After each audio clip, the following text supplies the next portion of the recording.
খুব ইম্পর্ট্যান্ট একটা বিষয় নিয়ে কথা বলি, যেটা নিয়ে অনেক দ্বন্দ্ব বা অনেক কথাবার্তা শোনা যাচ্ছে বাংলাদেশে।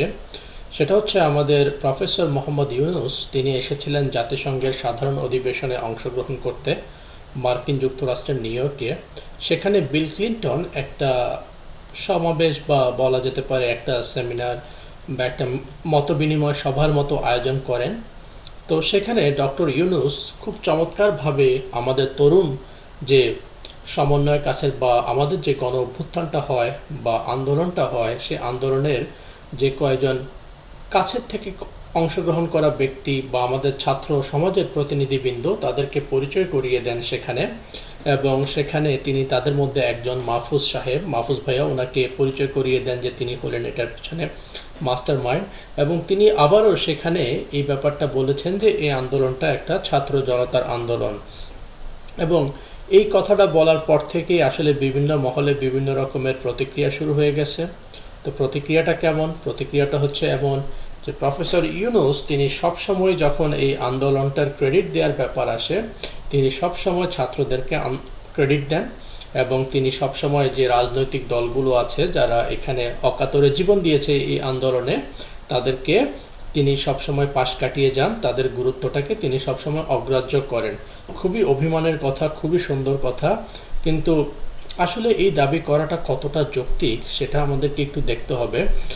এই আলোচনা মোটেই কোনো রাজনৈতিক আলোচনা নয়, তবে দেশের একজন সচেতন মানুষ হিসাবে আমাদের কোনটা সঠিক কোনটা ভুল, এই যে অ্যানালিটিক্যাল অ্যানালিসিস বা যৌক্তিক যে বিচার বিশ্লেষণ, এটুকু প্রত্যেকটা বোধ বুদ্ধি সম্পন্ন মানুষের থাকা উচিত। তবে সবার তো অ্যানালিটিক্যাল থিঙ্কিং সেম থাকে না, তো এই জন্য সমাজের যারা একটু ভালো চিন্তা ভাবনা করতে পারে তাদের উচিত অন্তত তাদের চিন্তাগুলো ছড়িয়ে দেয়া, যাতে করে অন্য মানুষজন এ ব্যাপারে সিদ্ধান্ত নিতে বা নিজেদের একটা সিদ্ধান্তে পৌঁছাতে সুবিধা হয়। তো আমরা যদি শুরু থেকে প্রফেসর মোহাম্মদ ইউনুসের যে ভাষণগুলো আছে জাতির উদ্দেশ্যেই বলুন বা জাতিসংঘের যে সাধারণ অধিবেশন সেখানেও ভাষণটা, তিনি যেটা বলেছেন যে এই আন্দোলনটা ছাত্র জনতার আন্দোলন। ছাত্র জনতার আন্দোলন। আর ছাত্র জনতা বলতে কি বোঝাচ্ছে উনি? ছাত্র এবং জনতা। তার মানে ব্যাপারটা এরকম যে ছাত্ররা এই আন্দোলনটার সূচনা করেছিল এবং তারা তাদের এই আন্দোলনের যে মূল মন্ত্র বা বীজ মন্ত্র, এটা তাদের কথার মাধ্যমে, অ্যাক্টিভিটিসের মাধ্যমে জনতার মধ্যে ছড়িয়ে দিয়েছিল। যে কারণে ছাত্র আর জনতা মিলে এটা একটা ছাত্র জনতার আন্দোলন হয়। কিন্তু নেতৃত্বে কারা ছিল? নেতৃত্বে ছিল ছাত্ররা। ঠিক একই রকমভাবে যেমন 1975 সালের 7ই নভেম্বর যে সিপাহী বিদ্রোহ, যে যে যে যে বিদ্রোহটা হয় বা সিপাহী এবং জনতার যে অভ্যুত্থানটা হয়, সিপাহী জনতার অভ্যুত্থান, সেই সিপাহী এবং জনতার অভ্যুত্থানে কী হয়েছিল? সাধারণ মানুষ সিপাহীদের সাথে একাত্মতা ঘোষণা করেছিল, তাদের সাথে মিশে গিয়েছিল। সেজন্য এটাকে বলা হয় সিপাহী জনতার অভ্যুত্থান। কিন্তু অভ্যুত্থানের নেতৃত্ব দিয়েছে কে? সিপাহী জনতা। এখানে সিপাহীরা জনতার পক্ষ থেকে অভ্যুত্থানের নেতৃত্ব দিয়েছিল। তার মানে সিপাহীদের যে চাওয়া পাওয়া ছিল বা দাবি দেওয়া ছিল, তার সাথে জনতার দাবি দেওয়া এক হয়ে গিয়েছিল। এবং সেই সিপাহী জনতার সম্মিলিত যে অভ্যুত্থান, সেখানে সিপাহীরা নেতৃত্ব দিয়েছিল। ঠিক একই রকমভাবে ছাত্র জনতার আন্দোলন যখন বলা হয়, তখন এই আন্দোলনের নেতৃত্বে অবশ্যই ছাত্ররা ছিল, কিন্তু সেখানে জনগণের অকুণ্ঠ সমর্থন ছিল, জনগণ মিশে গিয়েছিল। এখন ছাত্রদের মধ্যে যে ছাত্র জনতা, এটা দুইটা ভাগ, ছাত্র এবং জনতা। তো ছাত্র এটার মধ্যে খুব একটা প্রবলেম নেই। এবং প্রফেসর ইউনুস যখন বলছেন ছাত্র জনতা, ছাত্রদের তরফ থেকে এটার কোনো রিয়াকশন নেই। প্রবলেমটা আসতেছে জনতার পক্ষ থেকে, কারণ এই জনতা শব্দটার মধ্যে কিছু সুবিধাবাদী মানুষ ঢুকে গিয়েছে।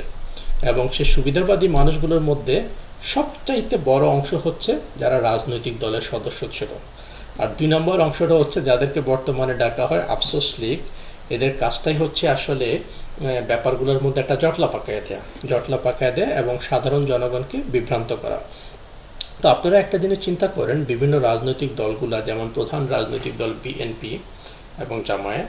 বিএনপির যিনি প্রধান তারেক রহমান, ওনার ভাষণ আমরা শুনেছি, অত্যন্ত সুন্দর একটা ভাষণ, সময়োপযোগী ভাষণ। তার ভাষণে যদি দোষ ত্রুটি কিছু বলতে হয়, আসলে কোনো দোষ ত্রুটি পাওয়ার মতো সেখানে কিছু নেই, খুবই চমৎকার ভাষণ। কিন্তু তার দলের অন্য নেতাকর্মীরা যেভাবে নির্বাচনের জন্য লাফাচ্ছেন, এটা সত্যিই দৃষ্টিকটু এবং সেখানে অবশ্যই কিছু কথা আমাদের বলার প্রয়োজন রয়েছে। যেমন তারা বলছে যে ছাত্রদের এই আন্দোলনকে শুধু বারবার ছাত্রদের আন্দোলন বলা হচ্ছে, কিন্তু বিএনপির এখানে এত শত মানুষ মারা গেছে। তো এখানে একটা জিনিস, আমি মীর মুগ্ধের একটা স্ট্যাটাস দেখলাম কিছুদিন আগে, তো সেখানে সে স্পষ্ট করে তার শহীদ হওয়ার আগে লিখেছিল যে আমাদের এই আন্দোলনে কোনো রাজনৈতিক সদস্যের সাহায্য দরকার নেই। কেউ যদি রাজনৈতিক স্বার্থ হাসিলের জন্য এই আন্দোলনে আসে তাহলে তাদের আসার প্রয়োজন নেই। ছাত্র হয়ে যদি আসতে পারেন তাহলেই আমাদের পাশে এসে দাঁড়ান। খুবই চমৎকার, খুবই বিচক্ষণ একটা কথা। তো আপনারা কিন্তু সেটার প্রতিফলন আন্দোলনের সময় দেখেছেন।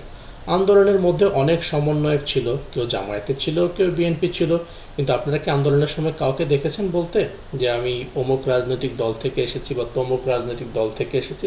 না, তারা সবাই একই পরিচয় গ্রহণ করেছিল, কি? ছাত্র পরিচয় গ্রহণ করেছিল। তো ছাত্র পরিচয় গ্রহণ করে যদি আপনারা আন্দোলন করতে পারেন, তাহলে আন্দোলন শেষ হবার পরে কেন আপনি আর ছাত্র পরিচয়টা নিতে পারছেন না?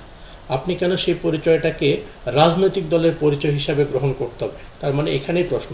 চিন্তা করে দেখুন, আমাদের যে ছাত্ররা আন্দোলনে ছিল, যে সমন্বয়করা, তারা নিজেদেরকে শুরু থেকে সমন্বয়ক বলেই আসছিল, এখনও তারা সমন্বয়ক। এদের মধ্যে 2-3 জন যারা সরকারে যোগদান করেছেন, মানে সরকারি পজিশনগত কারণে তারা হয়তো বা সমন্বয়ক পোস্টার রাখতে পারেননি, তারা উপদেষ্টা হয়ে গেছেন বা প্রধান উপদেষ্টার বিশেষ সহকারী হয়ে গেছেন, সেটা ভিন্ন কথা। এটা দায়িত্ব নিলে আপনার পজিশনও চেঞ্জ হতো, ডেজিগনেশন চেঞ্জ হতো। কিন্তু আমাদের যে ছাত্র সমন্বয়করা আছে, চিন্তা করে দেখেন, তারা এখনও সমন্বয়ক পরিচয়ই বহন করছে এবং নিজেদেরকে ছাত্র বলেই পরিচয় দেয়। কিন্তু যে সুবিধাবাদী মানুষগুলো এই রাজনৈতিক দলের সদস্য হয়ে ছাত্রদের সাথে মিশে অংশগ্রহণ করেছিল, তাদের শুরু থেকেই তাদের স্বার্থ ছিল। এখন যখন তাদের এই আন্দোলনটা, আমাদের ছাত্র ভাইদের আন্দোলনটা সার্থক হয়ে যায়, তখন তারা তাদের আসল চেহারাটা দেখানো শুরু করছে। এখন তারা ছাত্র থাকতে চায় না, তারা এখন নিজেদেরকে রাজনৈতিক দলের সদস্য বলে দাবি করে এবং রাজনৈতিক সদস্য বলে দাবি করে তারা তাদের যে অবদান সেটাকে বারবার ফ্লারিশ করার চেষ্টা করে। একজন রাজনৈতিক দলের সদস্য হিসেবে আপনি আন্দোলনে যোগদান করতে কোনো সমস্যা নেই।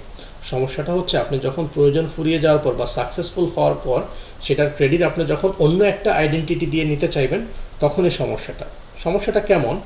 আমাদের যে ছাত্রছাত্রীরা, মীর মুগ্ধর কথা বলি, আবু সাইদের কথা বলি, তাদের এই আন্দোলন, জীবন দেয়া, কখনো কোনো পর্যায়ে তারা বলে নাই যে তারা এই আন্দোলন করতেছে একটা নির্বাচনের জন্য, তারা এই আন্দোলন করতেছে শেখ হাসিনাকে সরিয়ে অন্য একটা রাজনৈতিক সরকারকে আনার জন্য। No, never ever. এটা কেউ আমাকে দেখাতে পারবেন না যে তারা কেউই কথা বলেছে বা আন্দোলনের সময় তারা বলেছে আমরা এই সরকারকে সরাই একটা গণতান্ত্রিক প্রক্রিয়ার সরকার বিএনপিকে বা জামাতকে আনতে চাই। কখনো না। তাদের এই আন্দোলনটা ছিল শুরুতে কোটা বিষয়ক। যখন তাদের উপর বর্বর আচরণ করা হলো, তখন তারা ধীরে ধীরে 9 দফা, তারপর 1 দফা দাবিতে চলে যায় সরকারকে সরানো। এবং আপনারা যদি খেয়াল করেন, এই আন্দোলনে তাদের জয় আসার আগ থেকেই তারা বিভিন্ন জায়গায় রাস্তাঘাটে যখন আন্দোলন করছিল, তারা প্রচার করছিল যে আমরা এই রাষ্ট্রের সংস্কার চাই, আমরা এই রাষ্ট্রের পরিবর্তন চাই, এই রাষ্ট্রের সংস্কার চাই। কখনো তারা বলে নাই, কোথাও দেয়ালে লেখে নাই যে একটা গণতান্ত্রিক নির্বাচন চাই, যেটা আমাদের রাজনৈতিক দলের লোকজন এখন বলে অবাধ, সুষ্ঠু, নিরপেক্ষ একটি রাজনৈতিক নির্বাচন। হু কেয়ার অ্যাবাউট দোস? তারা এটা বলে নাই, কখনোই তারা এটা বলে নাই। ঠিক আছে? সো আমাদের ছাত্রদের চাওয়া ছিল একটা সংস্কার করা দেশের একটা দীর্ঘস্থায়ী সংস্কার, এবং সেই সংস্কারের মাধ্যমে একটা সুন্দর বাংলাদেশ নির্মাণ করা, যাতে এক ক্ষমতাশালী দল থেকে আরেক ক্ষমতাশালী দলের কাছে ক্ষমতা হস্তান্তর না হয়।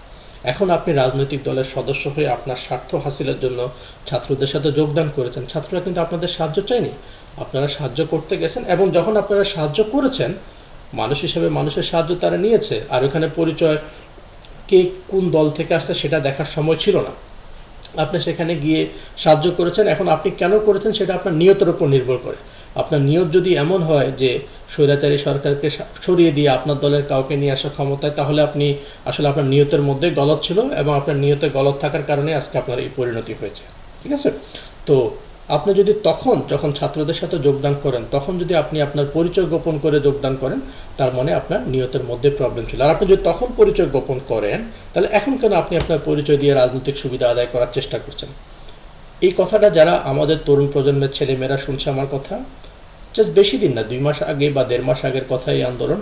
কখনো কোনো আন্দোলনে কোথাও আমাদের ছাত্রছাত্রীরা লেখে নাই বা বলে নাই বা তাদের দাবি দেওয়া প্রকাশ করে নাই যে আমাদের এই আন্দোলন হচ্ছে একটা সরকারকে সরায় একটা নির্বাচনের ব্যবস্থা করা এবং নতুন একজন সরকারকে নিয়ে আসা। এই ধরনের ফানি দাবি তাদের কোথাও ছিল না। এই কথাটা এই জন্য বললাম, বাংলাদেশের খুব জনপ্রিয় একজন ইউটিউবার গোলাম মাওলা রনি, তাকে নিয়ে কিছুদিন আগে সাংবাদিক ইলিয়াস ভাই খুব সুন্দর একটা রিপোর্ট করেছিলেন। যাক, সে বিষয়ে আমি না যাই, কারণ যে বিষয়ে আমি জানি না সে বিষয়ে মন্তব্য করব না। তো ওনার আজকে একটা টক শোতে উনি বললেন যে ডক্টর ইউনূসের চুল টুল কেটে যাওয়া দরকার ছিল জাতিসংঘ অধিবেশনে, এবং তার নাকি এই বয়সে এসব হাসাহাসি করলে মানায় না এই এত বিশ্ব নেতাদের সাথে। তার উচিত এই মুহূর্তে তাড়াতাড়ি একটা মিনিমাম সংস্কার করে নির্বাচন দিয়ে চলে যাওয়া, যাতে তাকে তিনি বিচারপতি আব্দুস সাত্তার বা আবু সায়েম তাদের মতো সম্মান করতে পারেন। জনাব রনি হয়তোবা ভুলে যাচ্ছেন যে এই সরকারটা কোনো তত্ত্বাবধায়ক সরকার না, এটা আমাদের ছাত্রদের এবং জনতার রক্তের বিনিময়ে অর্জিত একটা সরকার। সেজন্য এটার নাম হচ্ছে অন্তর্বর্তীকালীন সরকার, এবং এই সরকারকে আমাদের ছাত্র জনতা নিয়ে এসেছে দেশের একটা আমূল পরিবর্তন করার জন্য, যাতে আপনাদের মতো মানুষজন আর আসতে না পারে, আসলেও যেন সোজা হয়ে আসে। ঠিক আছে? আপনার এই ধরনের কথাবার্তা, আপনি ব্যক্তি স্বাধীনতা বা বাক স্বাধীনতা প্রকাশের যে অধিকার সবাইকে দেওয়া হচ্ছে, সেজন্য আপনি বাক স্বাধীনতা প্রকাশ করছেন, দ্যাট ইজ ফাইন, আপনার মতামত আপনি প্রকাশ করবেন। কিন্তু আপনি একজন সম্মানিত মানুষকে এভাবে বলতে পারেন না যে আপনি চুল কেটে যেতে হবে জাতিসংঘে, তারপরে আপনি এখন এসব হাসাহাসি করা বিশ্ব নেতাদের সাথে মানায় না। এই কথার মাধ্যমে কিন্তু আপনার অন্তর্জ্বালা খুব ভালোভাবে প্রকাশ পায়। তো দয়া করে আপনি যে সম্মানটা অর্জন করেছেন সেই সম্মানটা ধরে রাখার চেষ্টা করবেন, কারণ আমাদের যে তরুণ প্রজন্মের ছেলেমেয়েরা তারা খুবই স্মার্ট, তারা সব কিছু বুঝতে পারে। আমি ব্যক্তিগতভাবে আপনাকে কষ্ট দেওয়ার জন্য বা আক্রমণ করার জন্য কিছু বলিনি, কারণ আপনার কথাবার্তা যে বর্তমানে যে বিষয়গুলোর উপর আপনি কথাবার্তা বলেন সেগুলোতে আসলে খুব হীন স্বার্থ প্রকাশ পায়। এই জিনিসটা থেকে যদি বেরিয়ে আসেন সেটা আপনার জন্য ভালো। আপনি ভবিষ্যতে নির্বাচন করেন, প্রতিনিধিত্ব করেন জনগণের, সেটা সবাই চায়। কিন্তু দয়া করে আমাদের যে সরকারটা আছে এই সরকারটাকে আমাদের ছাত্র জনতা রক্ত দিয়ে নির্বাচন করার জন্য নিয়ে আসেনি, বা একটা 3 মাসের মধ্যে তড়িঘড়ি করে একটা নির্বাচন দিয়ে একটা কুলাঙ্গার থেকে আরেকটা কুলাঙ্গারের কাছে ক্ষমতা হস্তান্তর করার জন্য নিয়ে আসেনি। তাদেরকে আনা হয়েছে দেশের একটা দীর্ঘস্থায়ী সংস্কার করার জন্য, এবং এই সংস্কার করার জন্য যতদিন লাগে ততদিন থাকবে। আপনারা অনেক আন্দোলন করেছেন 15-16 বছরে, কিন্তু কেন সাকসেসফুল হতে পারেননি জানেন? কারণ আপনাদের আন্দোলনগুলো ছিল ক্ষমতায় যাওয়ার জন্য, এবং আপনাদের যে আন্দোলন সেখানে আপনারা জাস্ট কিছু ভাড়া করার লোকজন বা আপনাদের দলের মানুষজন দিয়ে আন্দোলন করেছেন। ওখানে জনতার কোনো সংমিশ্রণ ঘটে নাই। আপনাদের আন্দোলনে কোনো রাস্তার মানুষ এসে যোগ দেয় নাই। আপনাদের আন্দোলনে কোনো কোমলমতি শিক্ষার্থী, স্কুল কলেজে পড়ুয়া বা তাদের গার্জিয়ান এসে যোগ দেয়নি, কারণ তারা খুব ভালো করে জানতো আপনাদের এই আন্দোলন আপনাদের নিজেদের স্বার্থে। যেমনটা করে এখন আপনারা নিজেদের স্বার্থ হাসিলের জন্য তাড়াতাড়ি একটা নির্বাচন চাচ্ছেন, ঠিক তেমন করে আপনাদের তখন ওইটা ছিল একবারে ব্যক্তিকেন্দ্রিক স্বার্থকেন্দ্রিক আন্দোলন। সে কারণে আপনাদের আন্দোলনে জনগণের সংমিশ্রণ ঘটেনি। আর জনগণের যদি সংমিশ্রণ না ঘটে সেখানে সাকসেস হওয়ার সম্ভাবনা থাকে না। তা আমাদের ছাত্র ভাইদের আন্দোলন সফল হলো কেন? আপনারা না আসলেও তারা সফল হতো, হয়তো একটু বেশি কষ্ট হতো কিন্তু সফল হতো। এটা হলো তাদের নিয়ত, তাদের মঞ্জিল মকসুদ, তাদের যে মনের চাওয়া, মনের যে আশা আকাঙ্ক্ষা, সেটা ছিল সৎ। এবং মহান আল্লাহ রাব্বুল আলামিন আসমান থেকে তা বুঝতে পারেন তার বান্দার মনে কি আছে। এই জন্যই আজকে তারা সফলকাম হয়েছে। আপনারা তাদের সফলতার সময় সাহায্য করেছেন, সেজন্য আমরা কৃতজ্ঞ আপনাদের কাছে। কিন্তু মনে রাখতে হবে আপনাদের এই সাহায্যের জন্য এখন আপনাদের যে অবাঞ্ছিত চাওয়া সেগুলো তারা পূরণ করতে বাধ্য নয়। আমরা এই সরকারটাকে নিয়ে এসেছি দেশের একটা সংস্কার করার জন্য। 53 বছর তো আপনাদেরকে সুযোগ দেওয়া হয়েছে, আপনারা কি করেছেন সেটা তো আমরা দেখেছি। ঠিক আছে? এবার একটু এদেরকে সুযোগ দিয়ে দেখি। অবশ্যই মানুষ হিসাবে তারা ভুল করবে, কেউ ভুলের ঊর্ধ্বে নয়, এরা কেউ সুপারম্যান না, তারাও ভুল করবে, আমরা সেটা জানি। ভুল করবে, যদি ভুলের জন্য ক্ষমা চায় বা অনুশোচনা করে এবং সেটা শুধরিয়ে নেওয়ার চেষ্টা থাকে, তাহলে আমাদের কোনো সমস্যা নেই, দেশের মানুষ তাদেরকে সমর্থন করবে। এটার জন্য আপনাদের অবাধ সুষ্ঠু নিরপেক্ষ নির্বাচনের দরকার নেই। তাদেরকে তাদের মতো কাজ করতে দিন, এবং দেশের মানুষই সিদ্ধান্ত নেবে যে তারা আর কতটুকু সংস্কার চায় বা না চায়। ঠিক আছে? আর রাজনীতিটাকে পেশা হিসাবে নেওয়া বন্ধ করেন। রাজনীতিটাকে দেশের মানুষের সেবা করার মন মানসিকতা নিয়ে আসেন, যে একবার সংসদ সদস্য নির্বাচিত হলো 14 গোষ্ঠী আর কিছু করা লাগবে না, এই ধরনের মন মানসিকতা থেকে বেরিয়ে আসেন। বাংলাদেশ চেঞ্জ হয়ে গেছে। ঠিক আছে? যেমন করে আগেরটাকে খেয়ে দিছে আপনাদেরকেও খেয়ে দিবে। সুতরাং খুবই সাবধান, এবং আমাদের যে ছেলেমেয়েরা আছেন তাদের মন মানসিকতা বোঝার চেষ্টা করুন। যদি না বুঝেন তাহলে কিন্তু সাইডলাইনে চলে যাবেন এবং আর কখনো আসতে পারবেন না। আমাদের একটাই চাওয়া, আমাদের যে বর্তমানে যে সরকার, এটা আমাদের সব দলের সব মতের মানুষের সরকার।